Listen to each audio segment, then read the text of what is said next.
So, guys, thank you so much for joining. Today, I've got Franklin Guardarrama, aka Pito. He's one of the pastors at my old church, and he's much more than that. He's a dear friend, a mentor, a brother, and he's also someone I really look up to, not just as a father, but also as a man. And I wanted to bring him on here because he's got a wealth of knowledge, a wealth of experience that I know a lot of people will benefit. A lot of people will benefit from hearing from. So, Pito, tell us, how many kids you got? Tell us a little bit about yourself. Before we dive in, I'm super excited about this opportunity just to share with you on this. I love you a lot, and the fact that you even thought about me is super touching and honoring. But whatever I can do at any point in time, I'm here for you, and I'm proud of you. Anyways, but yeah, I'm a father of three, happily married for 21 years, 40-year-old. I got children from all spectrums. I got about to be a junior in college, about to be a freshman in college, and I got a baseball player at 10 years old. So I got a little bit of three different spectrums there. So pretty exciting times in the Guardarrama household. I love it, man. And well, tell me, what is one of your happiest memories of being a dad that comes up for you now?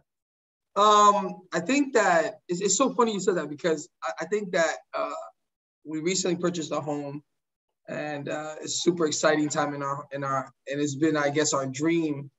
But as I sat at my table 3 days ago, after a long day of work, and I have my three kids sitting there for the first time with my wife, I guess I'm really in the reflecting moment of my life, and I'm realizing that my time is short with them. So my happiest moment was when we were on the grind and the journey together. So I guess that you catching me in the happy medium where I'm reflecting on the past, but I'm also super excited about the future for them and the future for my wife and I. So I think that it's so much there, so much to unpack. Well, tell me one.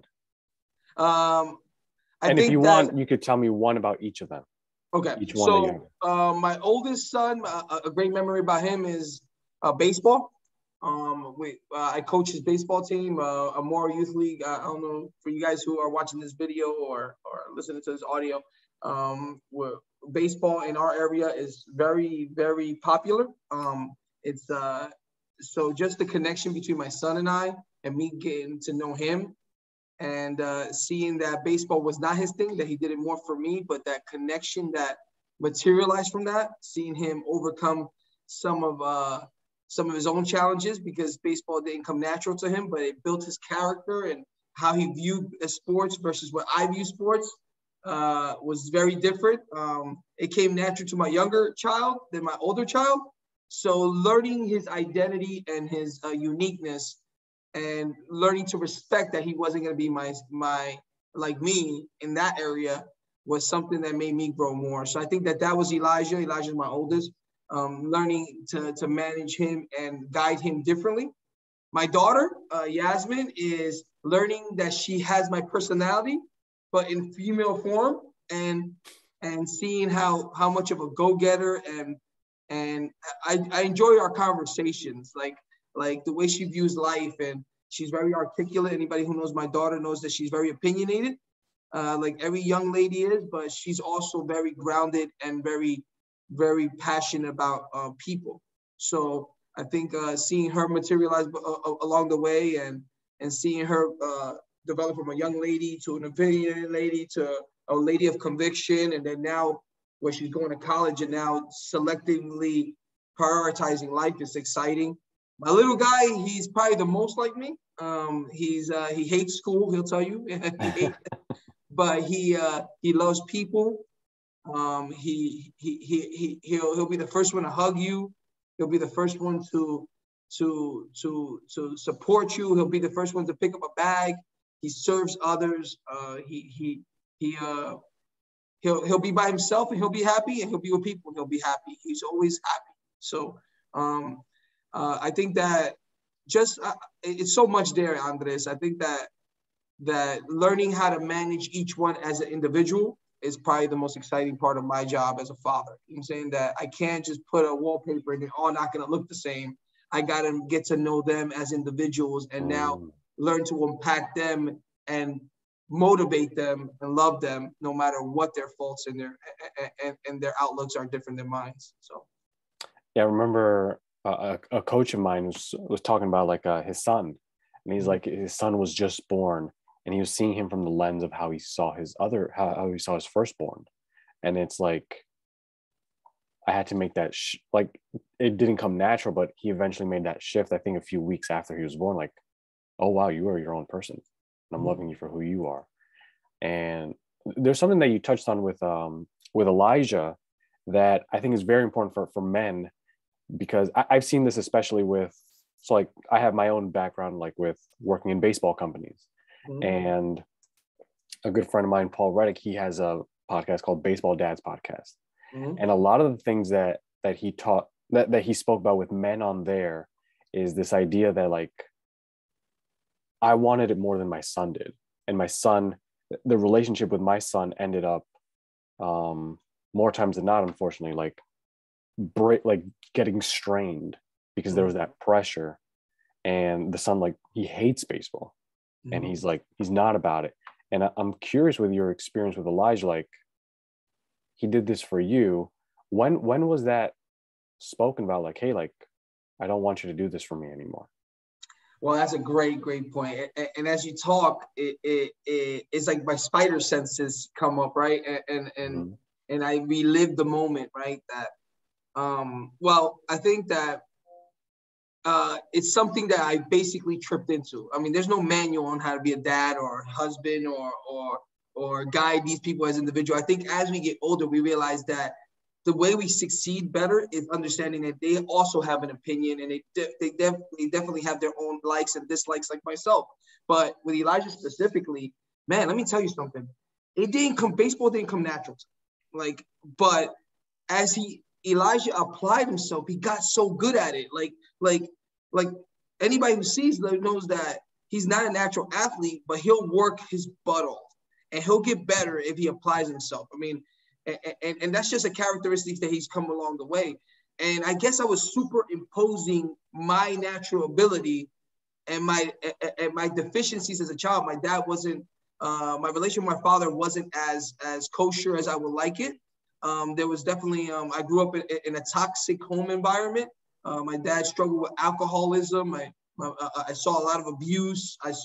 And without even knowing it, I didn't grow up in the what my kids are growing up with now, right? They have a nice home, eat your bed. I didn't get those things. So I only taught what I got along the way. Like, it was like a handout. Like, I saw this and I was good at it. So I wanted him to be great at it. And since my friends' kids were great at it, I wanted my kid to be the best at it. And without even realizing it, I was putting like an expectation and never even asked for his opinion or did he like it. It was just like, you have to do this. And without even knowing it, you have to look good at it.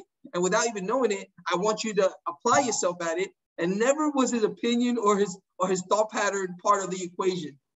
And I remember one time, literally for the freshman baseball team, again, Elizabeth, New Jersey is very big on state championships, city championships, like the county championships. So for you to be on a baseball team in high school is like a mantle. Like for our crowds, it's amazing. And to make a long story short, Elijah actually made the 8th grade baseball team as a 6th grader. And to be that good and that amazing, like when he got up, he was chubbier than everybody else. He would like to hit the ball far because he said, I don't like to run as fast as everybody else. So he had a method in his madness that just used to irk me. Anybody who knows me knows I'm like run faster, do more, work harder. And it's just the way I was brought up. So like we had to, if we didn't work hard, we wouldn't eat. So that's the mentality that I get. I get up at 3:30 in the morning and I'm at work at 4:30, even though my shift is at 6 o'clock. So it's like I've created this expectation of myself that I superimposed on my children without even realizing. And some of them are good, and then some of them are also bad. But make a long story short, he made this team. I'm like super excited. And then he goes to practice.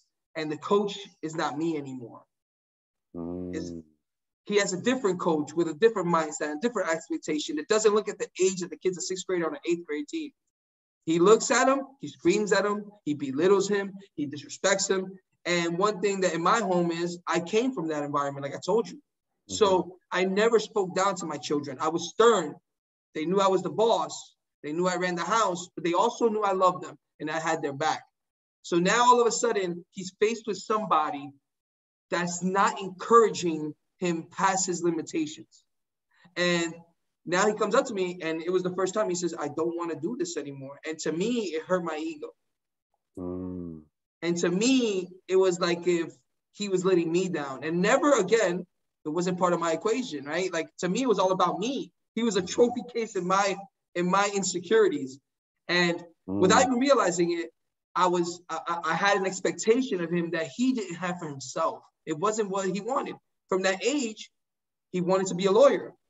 He wanted to be, he wanted to help people. And that was never an expectation in my life. I wanted him to be a baseball player. I wanted him to be acknowledged. I wanted him to be popular with everybody else. And I think that in 6th grade, when he dropped out of the team, and I was faced with the devastation of that he wasn't going to achieve my lost dreams, it was the beginning of me hardening myself to becoming more of a father than a coach or setting expectations. I had to listen more instead of tell them what to do. The relationship shifted. And I think that my daughter benefited from that. My son, Joshua, benefited from that because I became more of a listener and less of a teller. So I hope that answered your question. Yeah. And there's a power there. There's also something that you mentioned that I just wanted to say, just like what I noticed as a coach, not necessarily for you, but for someone listening to this, is like, it's funny how you had this great example, like Elijah. He worked his butt off, his heart off. He's like, he was not a natural player. He worked hard. And then there's this thing, like his method to his methodology is like, I'm going to hit the ball hard so I don't have to run fast. And it's like, oh, run faster, work harder. And it's like, like, that isn't about Elijah anymore. That is about like, oh, we see something and that means something to us. So like for those of us who get angry and we don't understand why we're so angry with someone, it's like, maybe we're not angry at them for this specific thing. Maybe this action or inaction has reminded us of something that's triggering something from that means something to us in the past. So it's funny because you say that, and I remember a conversation with my pastor, Jay Ariso, right? And one time he used to tell me when I was in the beginning stages of my development, he was like, you need to dig deeper. You need to dig deeper. And I'm like, what? Like, no, that's like so like, if I just bottle it up and I don't have to worry about it, then I don't want to show my vulnerability. And I realized that the reason I was so tough on him, on Elijah, he probably was my guinea pig in this whole process. So, like you talk to Elijah 10 years from now, he'll probably be in psychology. You know what I'm saying? Like a psychologist looking up for counseling, because like I didn't figure this out until later on in my thing. But the reason I was so hard on him in baseball was because my dad wasn't there for me in baseball. And the one time he went, as I started digging deeper, Andres, was that the one time he went was the only game I ever struck out 2 times. And I hit the ball. I was 2 for 2. I was 2 for 4, 2 doubles into the gap. And I was so happy and so nervous that my dad was there because I wanted to impress him that I struck out. And I struck out twice. And those were the 2 at-bats that he saw. And then he came up, and later on I got a 2-run double, and I got a 2-run double making up for him. And I'm waiting for my father's acknowledgement. And the first thing my dad says to me is, why did you swing at those 2 balls that were out of the strike zone? And from that moment on, I never wanted him back in one of my games. So I made it an expectation to my son that I never want him to strike out. And that alone is just setting the bar way too high. And I made it unenjoyable to him to have me as a coach or as a life partner or as a supporter or his biggest cheerleader. And I think as it shifted, I realized that my role has changed. I got to be their greatest champion. I gotta want Elijah to become the greatest lawyer in the whole wide world because he has to serve others. He has to help people. So Mm-hmm. it's so much there to unpack. So It is, but it's like we're always unpacking it. And sometimes mm-hmm. like I'm in the process of unpacking some stuff with my dad, and I'm like, this is exhausting.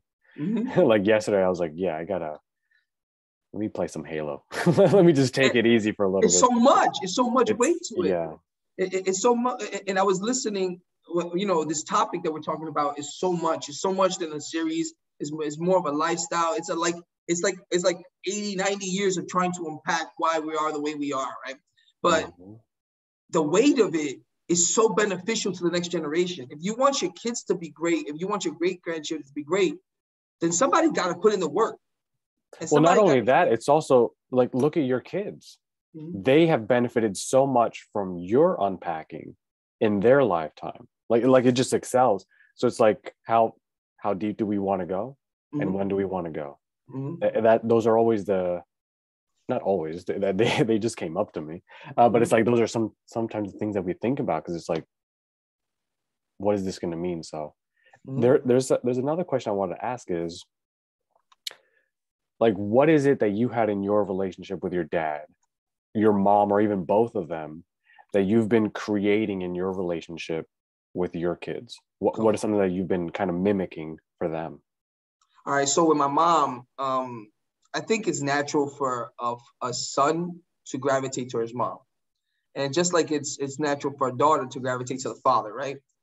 And as we look at society, we see why children are in the conditions they're in because they're either missing one, and most of the homes don't have one or the other, right? Or they probably don't have both, or they're raised by their grandparents. But I think that when I look at my mom, one thing that always stood out to me, my mom, is that she was always going to have my back. She wasn't going to celebrate my my failures, and she wasn't going to cover them up. She was going to expose them. She was real. You know what I'm saying? Like she was going to be like, "This is wrong, but you're my son, and we're going to face it together." And I think as you look at my relationship with my children, and you'll see that level of loyalty. I got my kids back, like, and my kids have my back, and they have my wife's back, and it's us against the world. And our home will stand for biblical principles. We're going to stand with it, but we're going to face them all together. These challenges, we're going to rally, and we're going to have our talks. And the truth is that the transparency my mom taught me, I have with my kids.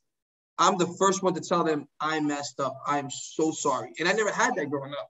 Like we hid our inequities. We hid our problems. It was our secret. And if you said it, you were a snitch. And there's too much and nobody needs to know your business. Well, the truth is that if I want my kids to grow, then I have to show them my vulnerability. And I got that from my mom. Mm-hmm. And Christ heightened that, right? Because he showed us his vulnerability on the cross.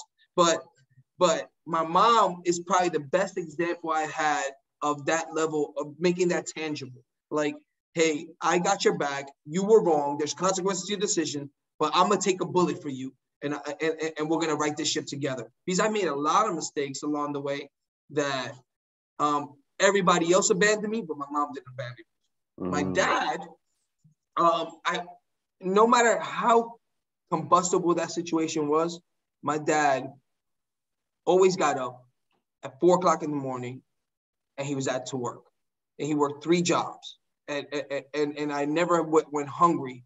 No, my friends didn't have their parents at home, but my dad was always going to work. And he always walked in. He didn't talk to me. He was old school Puerto Rican, like, hey, the young kid stays over there, and we're not going to talk about feelings.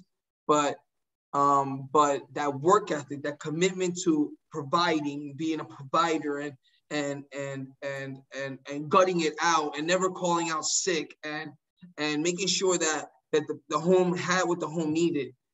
Those are ingrained in who I am. And matter of fact, that's not anything I do. If I'm gonna do it, I'm gonna give you 100%. Like if I would tell you, if I tell you I'm gonna be there, and I'm not there, something catastrophic happened. You know what I'm saying? Like, because I'm gonna deliver on my word, because my word is the most important thing I have as a man, next to Christ and my family. You know what I'm saying? Like I'm coming through. So I think that those attributes come there, and then obviously the deficiencies come with that too. But yeah, to answer your questions, those are the big attributes I got. What would you say is an upgrade that you're doing with your kids and your relationship with them and how you're raising them compared to how you grew up? I think the upgrade in case I think with my dad, with my dad's attributes, I think that there has to be a purpose behind everything. There has to be communication. There has to be transparency. There has to also have that. My dad wouldn't share what he struggled with, or the fact that his father, I didn't learn until later on that his father died when he was 2 months old. You know what I'm saying? My dad never knew his father. I think that what I'm trying to upgrade with him is the fact that, yeah, you work hard, but there has to be a why before you, why you work. Like, what's important is your faith, your wife, and your children, and then there's work. Because you know what, at the end of the day, what legacy are you leaving? I could leave you a whole bunch of money, but I didn't have you, or you didn't have me. So what's the cost of all that?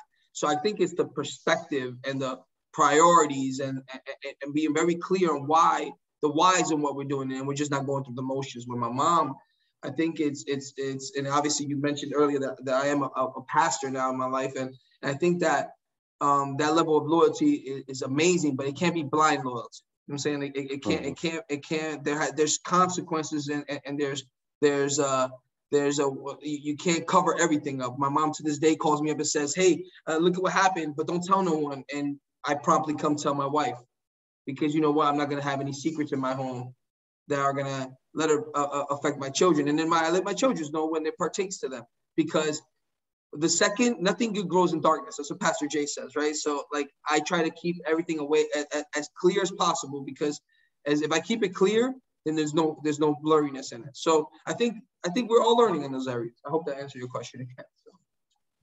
Yeah, and they all answer the question because they're your answers, and I think there's just such a level of wisdom there, because I think there's most of us have probably grown up the same way, where dad either wasn't there or he was distant. Mm-hmm. And you're the fourth man that I've spoken to, at least in this platform of this podcast, where time is the most important thing with your kids. Mm-hmm. It's not about anything else. Joey kicked us off with that. Pastor Jay kicked us off with that. My other friend Joey spoke about that too. It's like time. Now, I'll say that again here. But like, kids don't spell love Love. They spell it Time. Right. And absolutely. Dude, powerful stuff, man. Yeah, and it's so crucial, because it's what you do with that time, right? Like, mm-hmm. like you can have all the time in the world, but if you're not listening, and you're not paying attention, you're on your phone or you're on the TV. Like, one thing you're never gonna get back is time. And it's funny, because I go back to, I'm sorry to jump in there, but I go back to the meeting that I had at my dinner table, and my kids are looking at me, and everybody's going around talking about, hey, so tell me a good memory about the old house. And I'm sitting there like, I'm so tired, I'm exhausted in my mind. But then I had to reflect for a minute, and I said, they deserve my time and my love as much as my job does, as much as my church does, as much as the people outside of this home. And I only have this amount of time before Elijah leaves and starts his family. Yasmin leaves and starts her family. And Joshua was 10 years away from doing the very same thing. So, and then we're left with my wife. And then I don't want to be like, I remember sharing this with you a long time ago, Andres, that 50% of the divorce rates are 50% right now in our country. It's 51% in the church. So the church is not any better than the country. You know what I'm saying? It's just the same crap, right? But then the worst part of that is that out of the 49% that stay together, right? They're going to eventually divorce at 20 years, right? At 20 years, they don't last in the 20-year range. You know why? Because the kids leave the house, and families and the adult and their parents are dying. And those are two catastrophic shifts in the family. And the wife and the husband, they don't even know each other by that time. The kids are gone. And what you do is you're left with somebody you can't identify with. So there's so much going on there. I remember a long time. This was probably 2000. This was the summer of 2012. I was in Tampa, Florida, and my friend, he was telling me like, yeah, like he was speaking about his girlfriend at the time. Now they're married, but he's like, I remember having I don't know how this conversation started, but he was like, look, if she was in the table, or not the table, but if she was in the room where she's about to give birth, and the doctor said like it's your life or the baby's life, he said, I would choose your life every time because we can always have another baby. And it's that, and that always stuck with me. And when Maria and I got married this past July, and Pastor Jay, he married us, and like we were meeting with him and his wife a couple of weeks before that, and he was talking about like, who are you guys? And he's mentioned this several times in service. He's like, who are you guys going to be when the kids aren't around? That is your best friend. Cultivate that relationship, because once the kids are gone, what's the reason for you guys to stay? And that's something that resonates in my home. Like, I think that one thing my children will tell you is that they know, and you've witnessed it yourself and Maria, that they know that I tell them all the time, the greatest thing after Christ that I gave you is loving your mother. Like, me loving your mother, and you see the stability and the unity there. One day you're gonna have your spouse, and it's very easy to walk out, but the easiest choice is to walk out. But the toughest choice is to maintain your covenant and your word and gutting it through. So the greatest thing I give my kids after Christ is loving their mom, and I'm gonna choose that all the time. When my son comes like 3 weeks ago, and he steps on my wife, and he says, no, and I say, whoa, pump the brakes. You're not talking to my wife like that. I don't say you're not talking to your mother like that. I say you're not talking to my wife, because she was my wife before she was your mother. I love it. I was about to mention that, so I'm glad you mentioned it. I even tell that to Maria, like when she's like, oh, I'm an idiot. Like, don't talk about my wife like that. But that's such a powerful thing, because it's one thing that's just, it's like, my relationship with God is like, God, he chooses me. It's already there. So now it's me to choose him. With kids, like the love there is by default. And like their love to you is the default. That's why like you see a lot of people, they get married or they have kids because like, I want that love. And it's like that love that they're wanting to get from their kids, they're trying to fill something else. But that love that you have with your spouse, with your significant other, like those two are completely by choice. I choose you for who you are, and I want you to choose me for who you are. There's so much risk. There's so much, it's such a delicate thing, but it's such a thing that you foster and you get stronger. And like that, it just made, the more that I contemplate on this and just the conversations I have with you and other men is like, yeah, that's why that relationship next to God is the most powerful one, because that's the one that we choose. But not only do we choose, someone else is choosing it, because it's not guaranteed love from both ways. And it's not the easiest. No. Because I'm pretty sure you're newlywed and you're going through your emotions. Like, dude, like she's coming with her own ideas, with her own hurts and her own strengths from her family and what she's seen. And you're coming with your baggage, and both baggages are sitting, and you're putting it on top of the table and saying, take my garbage. And your job is to filter through that garbage and give your kids the best, cleanest bag possible, but you're still handing over garbage. So it's like, how can I give you a lesser garbage than the garbage I got? Because you're always going to be handing something, but you got to choose what you hand over. And you got to train them up. I was listening to a verse recently. It says, and it's Proverbs 22:6, and it says, train up your child in the way of the Lord, and when they get older, they will never forget it. And I'm seeing it before my very eyes. I'm 40 years old, and I'm seeing my 20-year-old son making choices that I'm proud of because he was taught that younger. And he doesn't even realize it's ingrained in who he is. And he's made some buffoon decisions. And I'm like this, like, that was his mother's fault. I'm just joking. No, but what I'm saying is, it's like, man, I could see that bad decision based going back to my old bad decision. And I never taught him how to overcome that decision. I'm gonna have to talk to him now about making that bad decision and why it was my fault, not teaching him that. So it's different, man. But I'm gonna tell you, for you guys who are listening to this, how you treat your spouse and your significant other is going to directly impact the way your child is going to treat their spouses and how they view you. So, and it's crazy, man. It's crazy. I think it's also how they view themselves. Yes, absolutely. How that, like, this is how I remember someone said with regard to their dad, like, I'm very grateful that my dad wasn't around, because if he was, I would have probably grown up similar to him. And like I reflect that on myself, and I'm like, wow, like my dad's a very caring guy. I love him. And he's like, there's so much good that I got from him, but I don't like, he's old school ways. Like there's like, man does this, a woman does this. And I'm like, I wonder if I would have believed and treated people in that way, or had those beliefs, if I grew up with him. Yeah, I think that's a double-edged sword, right? Yeah. That's a major Oh yeah. that's a major one, right? Because my favorite movie of all time is The Lion King. Like, to me, is like, love it. Like, not the one that just came out recently. It's just The Lion King.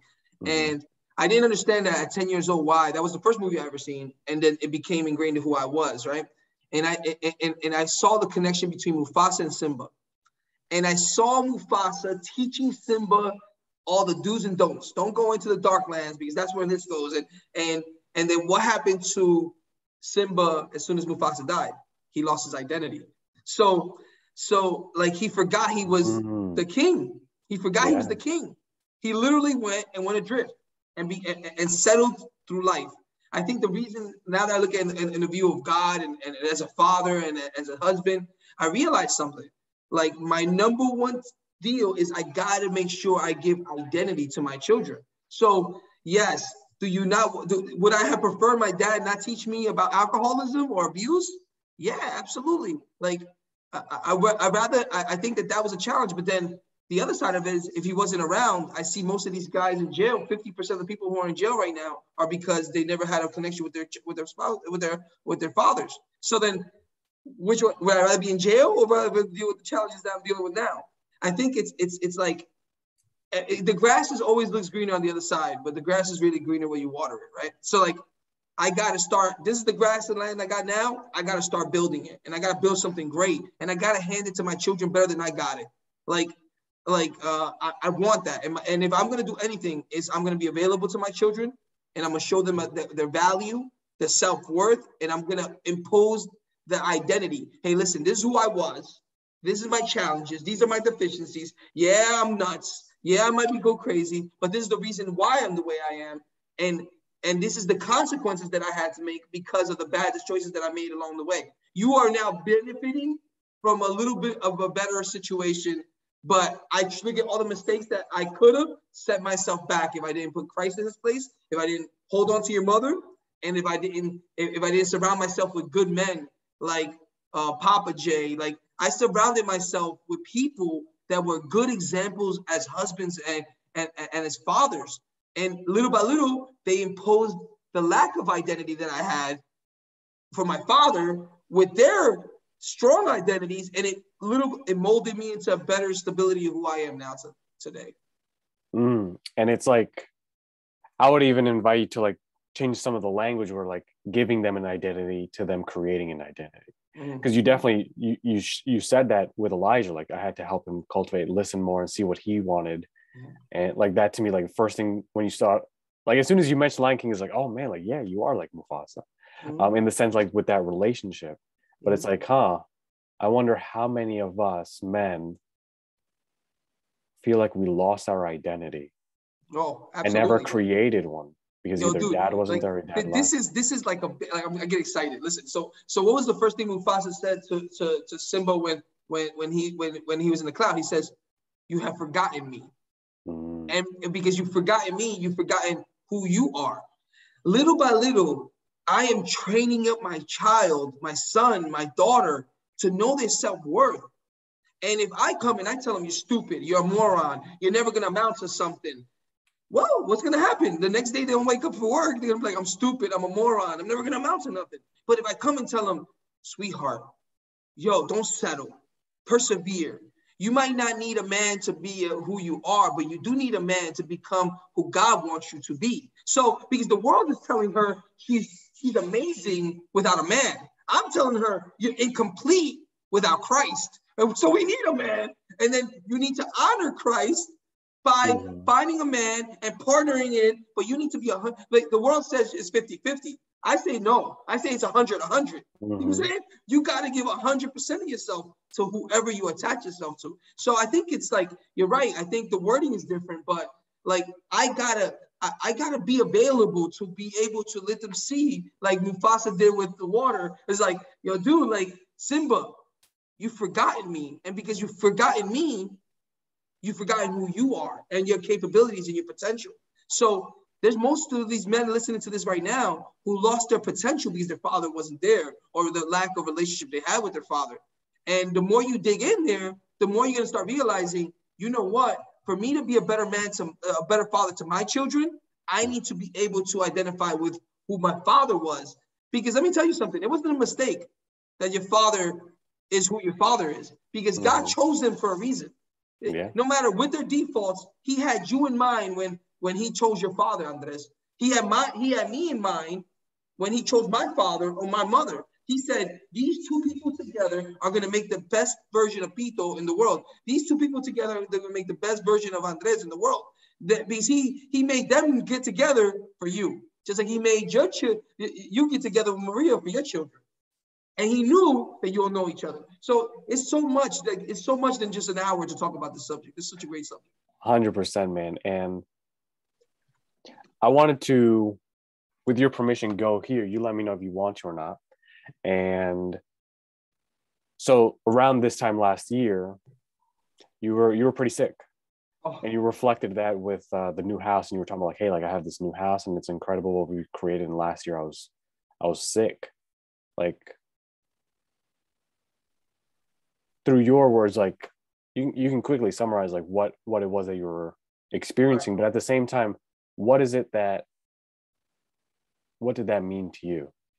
Well, yeah, with you, you know, I'm an open book, bro. So like you can ask me any question you want. I'm probably gonna be the most graphic person. I don't care. Like at the end of the day, it's all for God's glory. Like it'll make a difference. Anyways, but yeah, last September, out of nowhere,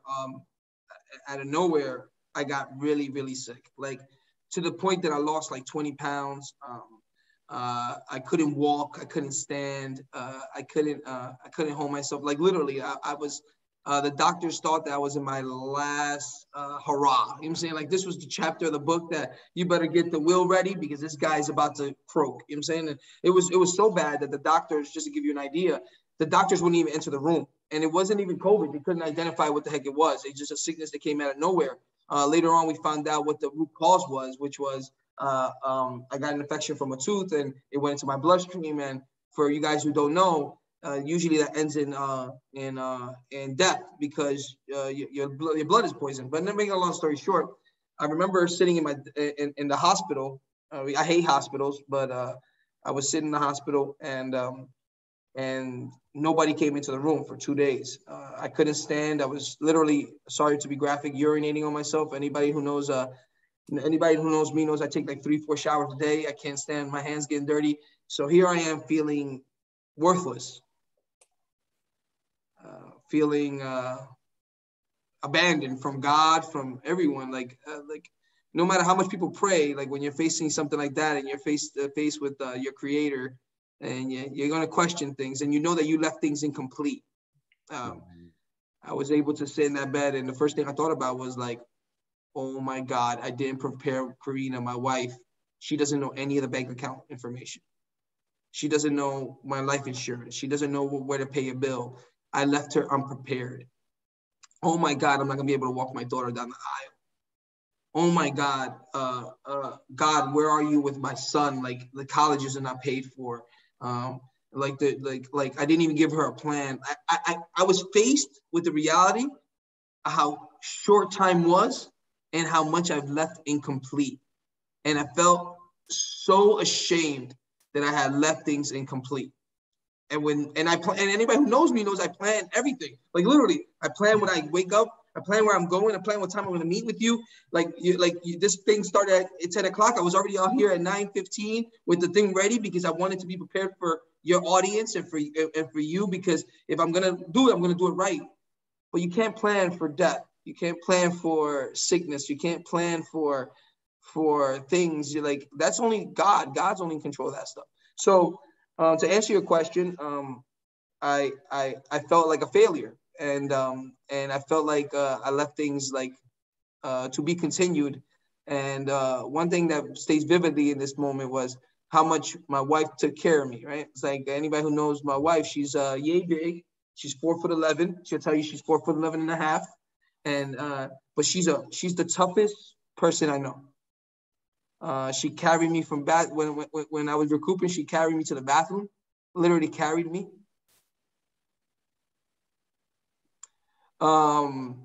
Sorry. My kids had my back. They had my front. They had my sides. And you see the benefit of this whole thing is that you saw what you cultivated in front of you, and you saw the troops rally. You know what I'm saying? And you saw well-wishers, but just seeing my intimate family come together and support me when I was not looking too good was eye-popping. So.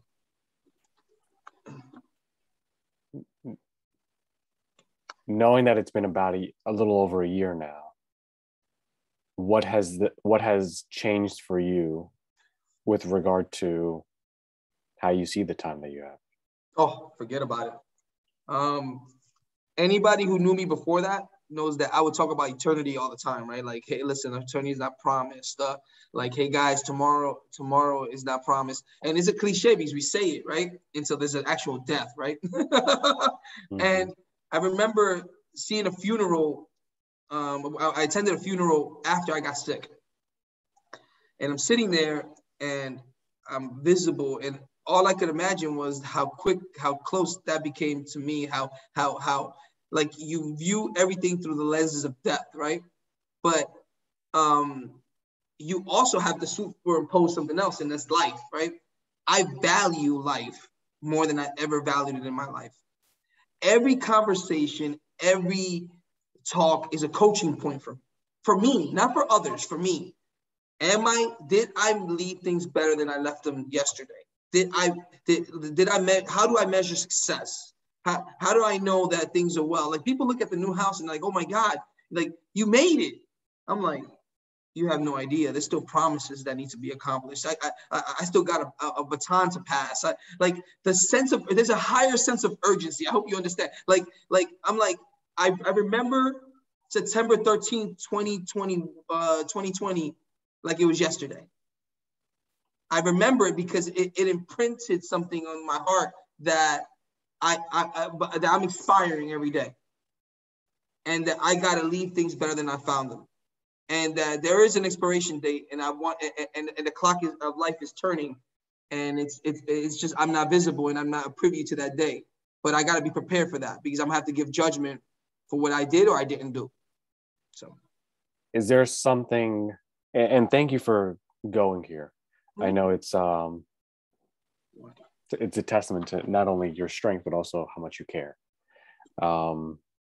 With regard to being a dad, what changed for you after that experience? And a year later, what has stayed? The weight of everything that I say and I do. I think that when it comes to my conversations now, my daughter's working, and every time I drive her to work, I want to listen to her tell me how her day goes. Before I didn't value that, but I almost lost that. When my son tells me he got good grades, and like I celebrate good grades as much as I celebrate a home run now. You know what I'm saying? When my little guy, when he tells me, "Pops, I need this," or I want to become a builder like you, or I want to fix houses, I look at that, I'm saying, wow, they're each taking a piece of who I am, and they're Andres, if you're gonna get anything from this conversation, guys, if you're gonna get anything from this conversation, whoever's listening, like there has to be a purpose, and I wrote down 5 things that father means to me. You know what I'm saying? Real quick. And the first is that he's a provider. The next thing is that he's a foundation. The next thing, and there's more things to that. He's protective, and then he's a promoter, and he gives identity, right? And the reason I said that is like, I looked at each one of those components as what I've learned over this past year, and I've heightened that. And I'm saying, okay, providing is more than money. I'm providing my time. I'm providing my love. I'm providing a covering. I cover their wounds. My daughter, before she would fall off a bike, and I would fix her boo-boos. But now she gets discouraged at school because somebody said something to her, and I still fix her boo-boos. You know what I'm saying? I'm providing counsel. I'm providing wisdom. So like we look at money as the only thing, but that's just not the providing is much more than that. I'm a foundation. A foundation stabilizes. Like everybody says, I'm the man and you have to do what I said. No. I'm the foundation and you have to pour everything on top of me. You know what I'm saying? Like I'm holding the house together. You know what I'm saying? When the whole thing is tilting, we got to right the ship. We don't get the privilege of venting to many people. You know what I'm saying? Like guys take the weight of everything that's in the house. And sometimes we don't even want to talk because we take the weight of our daughters, we take the weight of our fathers, we take the weight of our mothers, we take the weight of our wives, and our job is to stabilize it with a foundation, protective. You protect them from things you see, things you don't see spiritually. You got to protect them from words, from TV, from radio, from what their friends' ideas of what a man and a woman is. From other identities and other expectations, like you protect them from that, and you promote them. I'm my son and my daughter's biggest cheerleader. My wife and I are the biggest champions. I want Elijah to be a lawyer. I want Yasmin to be a business owner. I want Joshua to be the best builder, but not for themselves, but for others. They got to remember they got to serve others. They got to make other people didn't have two fathers and two parents in their homes. Their friends, my daughter recently came up and I'm sorry to be taking so much time, but my daughter came up and she said, Pops, I was just talking to one of my friends and some of my friends and they told me this situation, they told me that situation, they told me this, and they told me the relationship with their spouse and their living conditions. And I'm like, and I said, how do you feel about that? And she's like, I'm very fortunate. I want to ask the extra question because before I would be like, okay, whatever. You know what I'm saying? See how lucky you are? No, now I ask the question is, all right, so what are you thinking behind that? Pops, you know what? I'm very fortunate to have you and mom there. Elijah comes up to me and says, Pops, I'm really fortunate to have you and mom help me out with my college. Because you know what? Other kids are not able. They have to work 2 jobs to pay for their college. So I think that those things are happening. And obviously, we talked about identity with Mufasa. Love Mufasa. So, yeah. Dude, I love those principles. And I love how you clarified providing. Because I was like, oh, wait, what about time? And then, dude, that is redefining that. Tell me, what is, do you have to end at 11? No, man. I mean, okay, you got me. I mean, perfect. Don't worry about it. Those people could wait, bro. This is more. So. Because there's some more questions. I want to respect your time too. No, what is your proudest moment as a dad? What happened? What is your proudest moment as a dad? I don't think it's come yet, bro.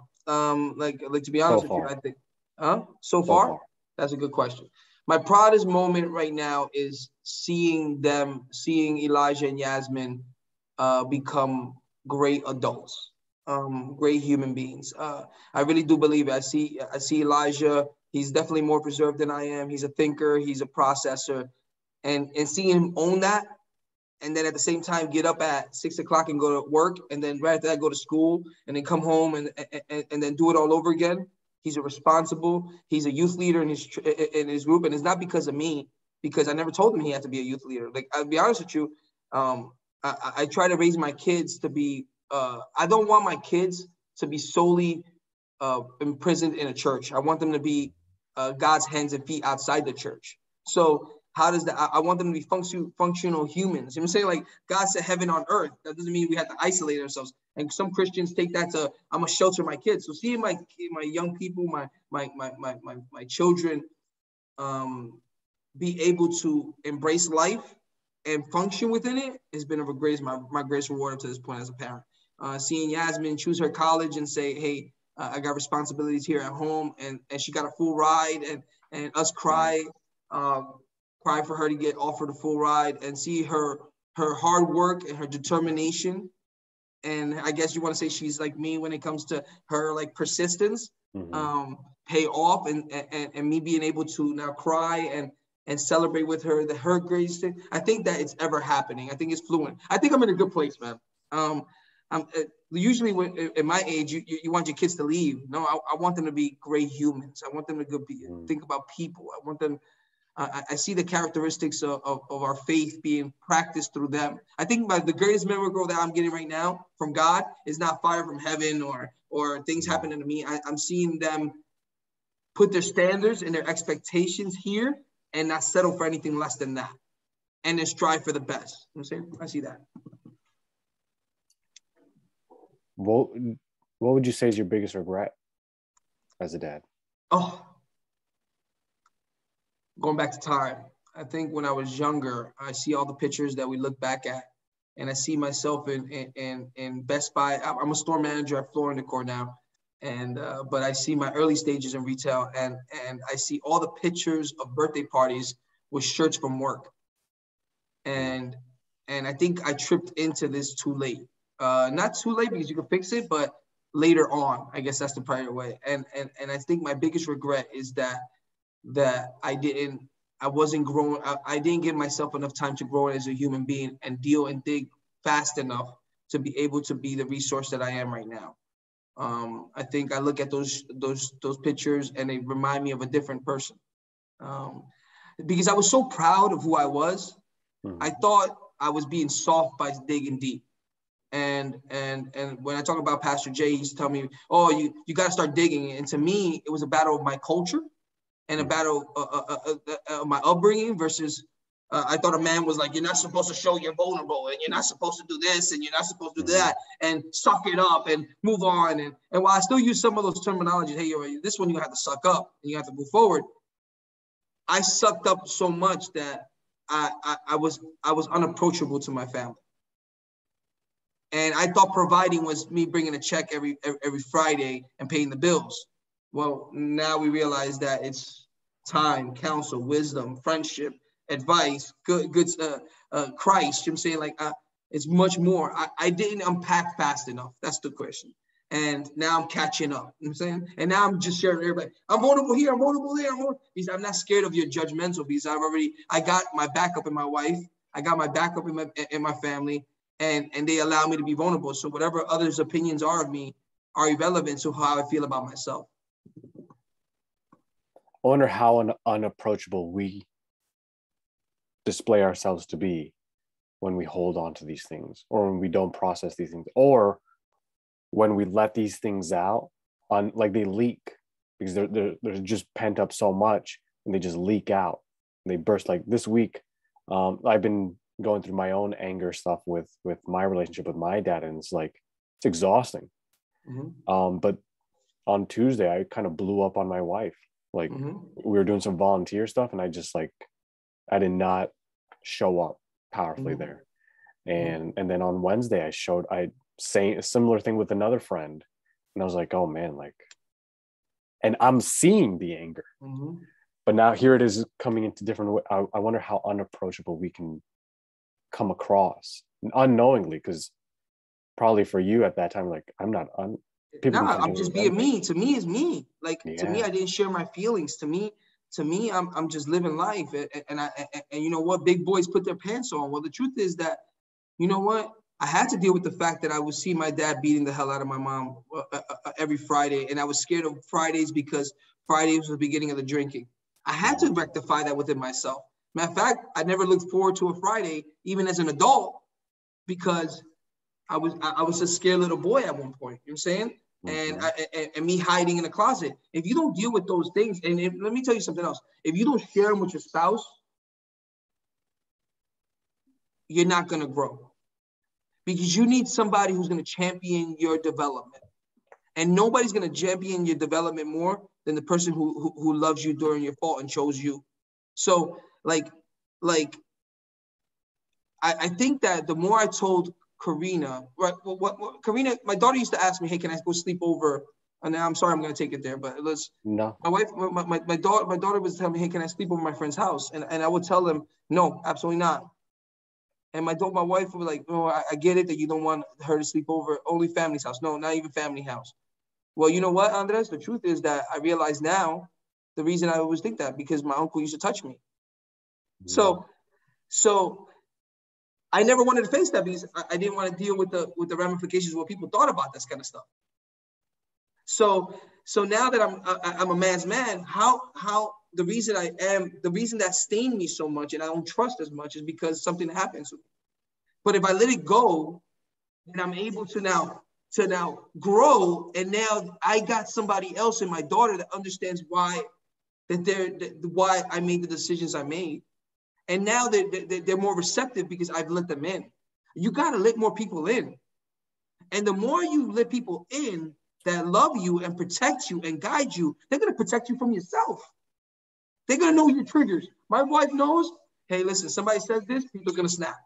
Because I'm a natural protector. So if anybody says anything to Andres, I'm sorry. This might not be the most pastor thing in the whole wide world. The first one who's going to say something is me. Because that's just the way I am. That's the way I was brought up. I protect those who I love.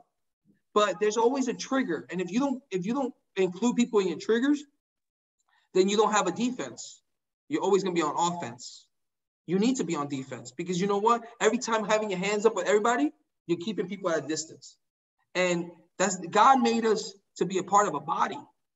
And if you don't tell people your deficiencies who are on your right, who you can trust, you don't tell everybody your deficiencies. People who are going to give you the right counsels, right? So if I don't tell Andres, hey, Andres, anytime somebody says this to me, it triggers me, then Andres can't protect me.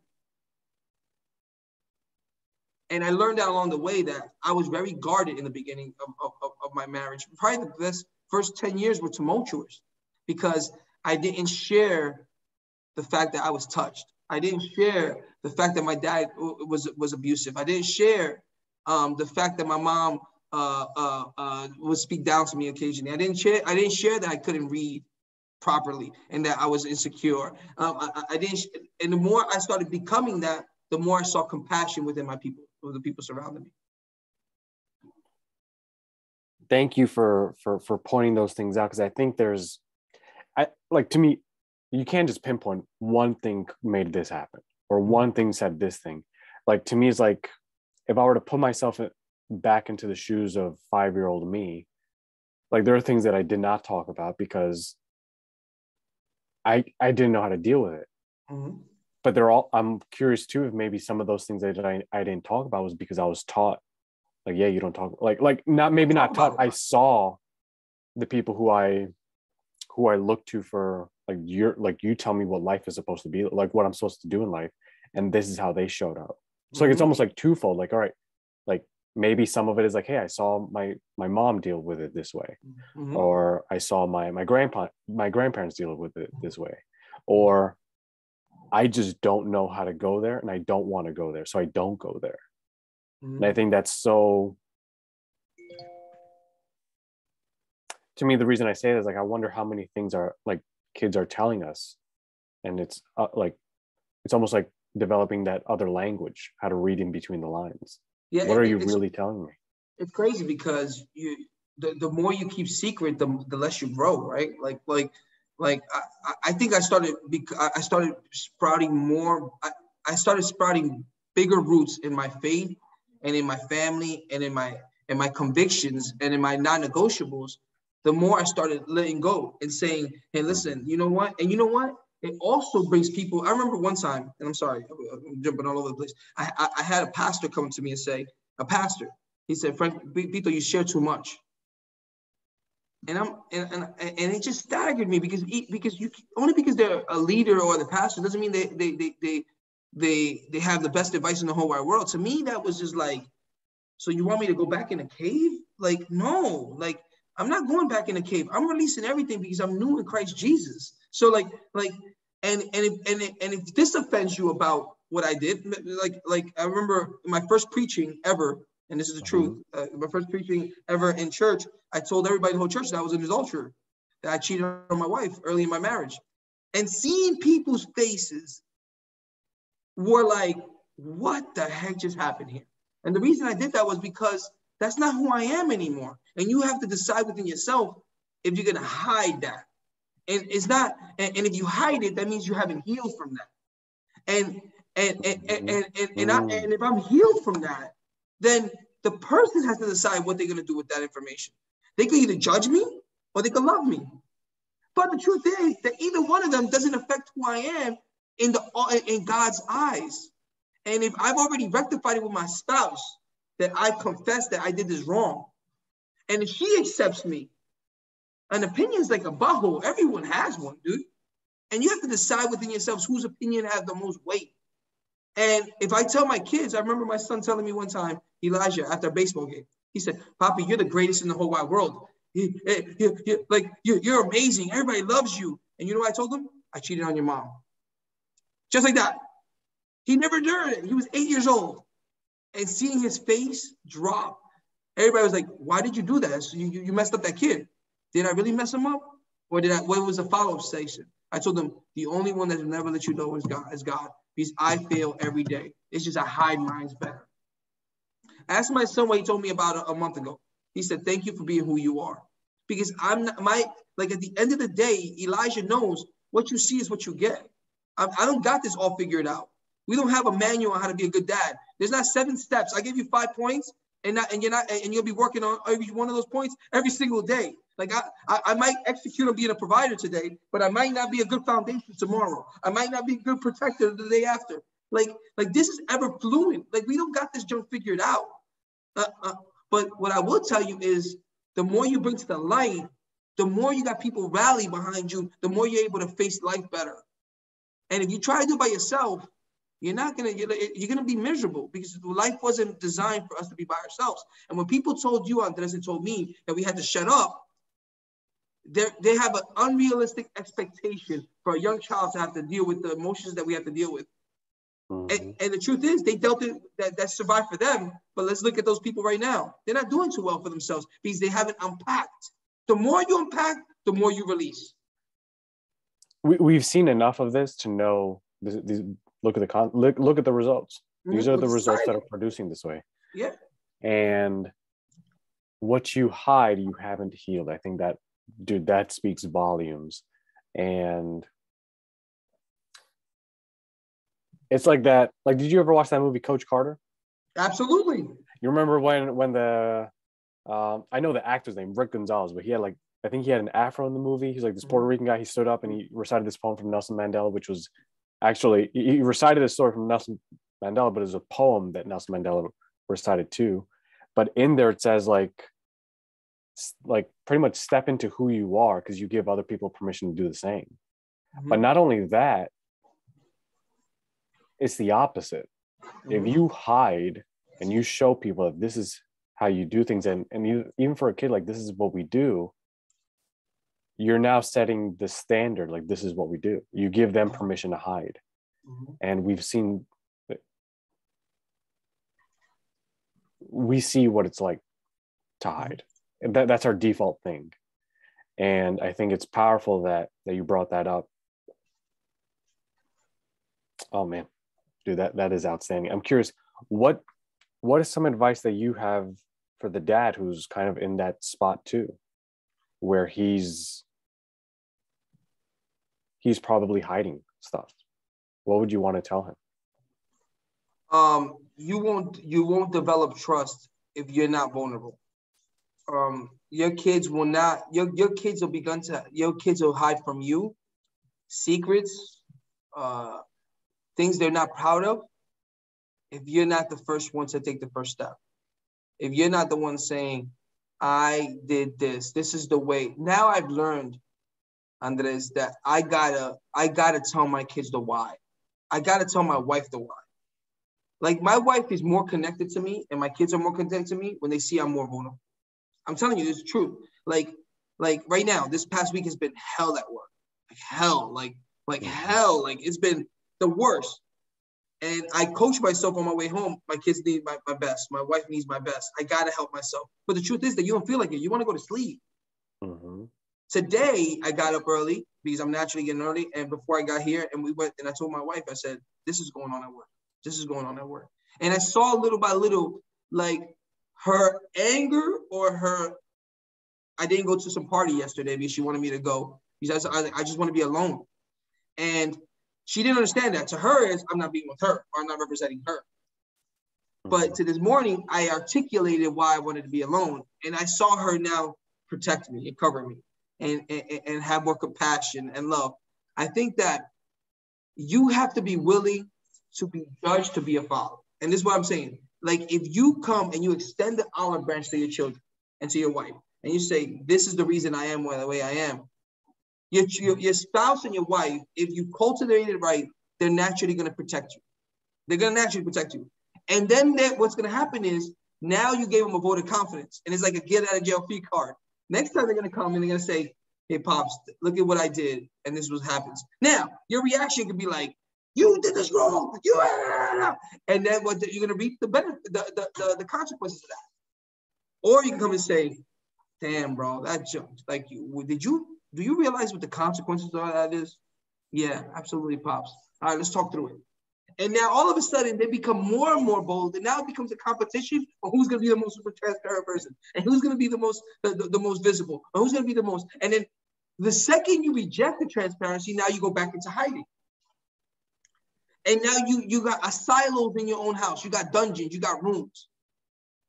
And now the kid, what he does behind closed doors, you're trying to get him out the room, but you haven't cultivated a place where they have a safe haven and talking to their father and their mother.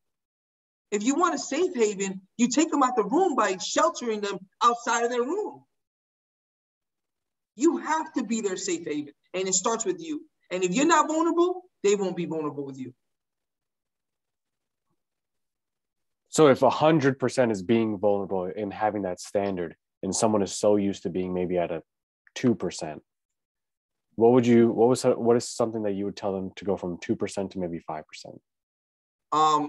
First of all, I'll go back to my faith, right? I think that if you have a daily relationship with Christ, right? And I'll just take it there for a minute. Or you have a daily relationship with your creator challenges you to be vulnerable with him. Because he was vulnerable with us, right? What I will tell you is chip away bit by bit. Share with them the little bit that you've learned, and you come and you now incorporate that in your conversations. Hey guys, what do you think about this? Hey man, but this is what I think about it. You got to start the communication. You got to start the dialogue. It's like training. You know what I'm saying? It's like anything at work. It's like orientation. Like I don't expect you to now come in and tell them, hey guys, I'm an adulterer to your wife. You know what I'm saying? Like, that's not going to go down well. You know what I'm saying? Like, it's not going to happen. Or listen, I sold drugs and this. No, it didn't. But if you start now having, hey, let's have strategic sit downs where, hey, listen, let's just have dinner together. Something amazing happens when you just make time. Hey guys, why don't we go and let's go hang out to dinner with nobody else, no friends, no cousins, no moms, no dads, just us. And when you start that and you start the dialogue, then you start seeing that God now can dig deep into you, and you'll start letting stuff go. Now, there's different people in here. There might be people who have kids that are 20 years old, 30 years old, and you might have already created the damage, or you might think you've already started the distance. Start by apologizing. Start by admitting your faults. And no matter what happens with that conversation, but you also got to be prepared for the backlash and the onslaught. You got to take it like Christ took it on the cross. He put all the burdens. Because that's what we are. We're the foundation. I don't always leave every conversation with my kids and my wife feeling good about myself. I don't get fuzzy feelings inside, but that's who I am. I'm a man. I got to take it on. I got to confront it. I got to move forward. I got to persevere. I got to vent to Andres. I got to vent to my father-in-law. I got to vent to my pastor. I got to have a safe haven where I could be myself. So to answer your question, you're not gonna go from 2 to 100 today or tomorrow. But you got to be willing to take a step in the right direction, because where you're at right now has gotten you to the point where you feel the way you feel. So not taking a step is not an option. You got to take a step in the right direction. And how you do that and finding your own self-worth is, like in this case, I got this, right? It shows me my self-worth. Mm-hmm. I take an insult. I make sure I'm filled up. So when somebody else comes and tries to devalue me, I've already have a perspective of how much I'm worth, and I'm a new creation. So really opinions become less and less. So I will start investing your time. Start right now at whatever stage, individually. Take your daughter out. Take your son out. Go take him to Home Depot with you and tell him, hey, he likes tools, give him his own tool set. You know what I'm saying? Start somewhere where now every encounter means something. You know what I also do? I have reminders on my phone. On my phone, because technology is so inundated, I have reminders, and my reminders come up in the middle of my day saying, hey, have you told your wife how much you love her? Hey, have you told your children how much you value them? Hey, have you shared something about God today with your children? Or have you even talked about a controversial topic in society? Things that are relevant. They're seeing all this junk, but are you filtering the junk? And then are you giving them your opinion, or are you just sharing your opinion outside your home? It means nothing if you're not in front of it, not reacting to it. I got to be proactive. Mm-hmm. Hey, listen, they just had recently this guy just killed accidentally, his brakes went out on the news, and he killed 4 people, and now he just got 100 years plus. Hey kids, how do you feel about that? Hey, what are your thoughts on that? They're talking about it, but are they talking about it with you? That's powerful. And I think it's, for those of you listening to this who are resonating with this portion, I know there's a lot of people who are well-intentioned who talk at you. And I'd encourage you, if you got to this point, is also like what is the message here? Because sometimes, all this stuff can feel like, oh, you got to do this, but you don't understand. It's like, what's resonating for you? What is connecting with you? What are the dots that are being connected with you right now? And what do you want to create out of that? At the end of the day, this stuff only works for people who want to do it. For the people who don't want to connect or don't want to go there, like that's not for you. And something tells me, if you're at this point, you're not listening to this. But I think that's very powerful stuff that you shared, Pito. And I wanted to ask you, for the fathers who don't get to see their kids as often, maybe they see them every other week, maybe they see them, maybe they live in another state or another country, maybe they're just not in their life. What is something that you'd want to tell them? Don't give up on your children. Fight. You cannot. I remember my father-in-law telling me a long time ago, I was going to get divorced early in my marriage because of all the things that I had done incorrectly, right? And I remember my father-in-law telling me something that he's my dad, right? Because he's probably he's another person who's instilled good values in me. And he said something that was powerful. He said, I was going to leave my wife. He was going to leave his wife before my wife was conceived. And he said, and then I remember about to walk out, and my son, Pastor Jay, walked up to him and hugged his dad when he was crying and he was about to walk out. And he realized at that moment that he wasn't going to allow another man to raise his child. That kept him there. Now, God used that to mold him into the man he is today. Nobody should be fighting for your child more than you're fighting for your child. In the year of technology, in the year of, you're able to bridge that gap. Go to the court systems, fight for your child. Make it known to the world. Sound the trumpets. Pray for them. Fast for them. God will bring you. There's a reason that child is longing to be with you. They don't know it, but somebody out there is imposing their image on them. And one day they're going to be 20, 30 years old, and you're going to be looking at somebody who doesn't resemble any of your values or your beliefs or how you view life.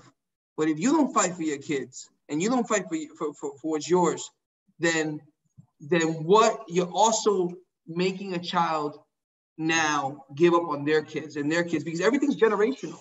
This kid is now empty. This child now is giving emptiness.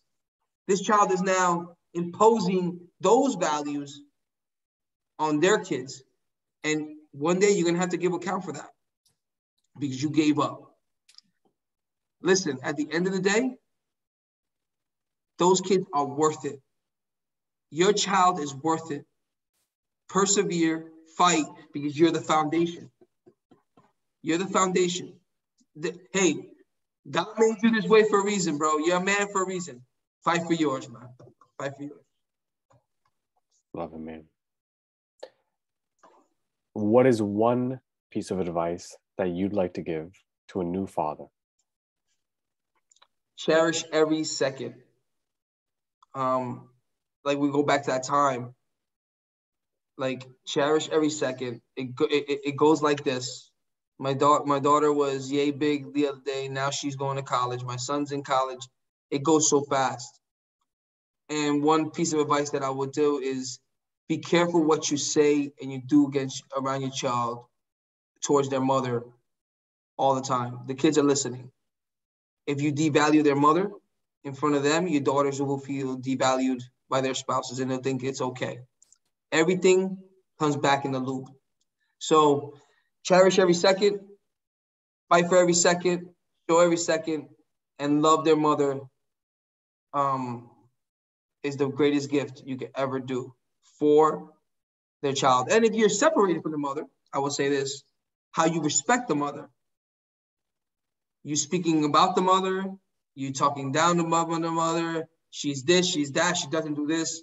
The child shouldn't be imposed that stuff. That stuff is what you're supposed to be taking on the chest. You're supposed to say, I love you. I care about you. I thank God that your mother gave me you. Things like that will bring life instead of death. Don't speak death, speak life. And this one isn't for me. This isn't for any other guy listening to this either. What is something that you want to tell, whether it's something you've always said or something new, that you want to tell Elijah, something you want to tell Yasmin, something you want to tell Joshua? I am so proud to be your dad.